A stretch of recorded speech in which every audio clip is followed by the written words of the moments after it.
واش محمد وهبي لقى السلاح اللي قدر يواجه به البرازيل؟ مرحبا بكم خوتي في فيديو جديد. اللي كيتابع الحصص التدريبيه الاخرى ديال المنتخب غادي يلاحظ واحد الحاجه مهمه بزاف.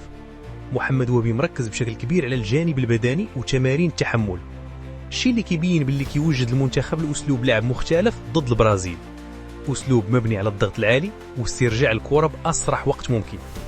الفكره اللي بانت من خلال التدريب وحتى المقابله الوديه الاخرى باللي المنتخب ما غاديش يبقى غير كينتظر الخصم، غادي يحاول يضغط عليه من نصف الملعب ديالو باش يقطع عليه بناء الهجمه ويجبروا على ارتكاب الاخطاء.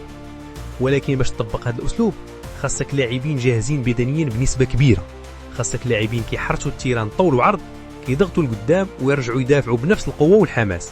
السبب اللي مخلي الطاقم التقني مركز بشكل كبير على تقويه العضلات، الرفع من اللياقه البدنيه وتحسين قدره التحمل عند اللعابه. هذا الشيء ماشي صدفه. محمد وهبي عارف مزيان باللي المنتخبات الكبيره بحال البرازيل ما غاديش تخليك تحتفظ بالكره بزاف، وغادي يكون صعيب على المنتخب يفرض اسلوبه بالاستحواذ.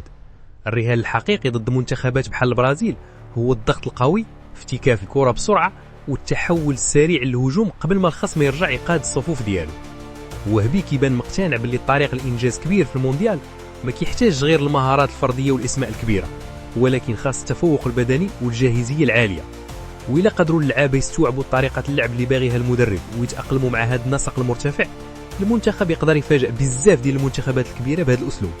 السؤال اللي كيبقى مطروح، واش فعلا المنتخب المغربي قادر يفرض الريتم والضغط العالي ضد البرازيل؟ خليوا لنا رايكم في كومونتير.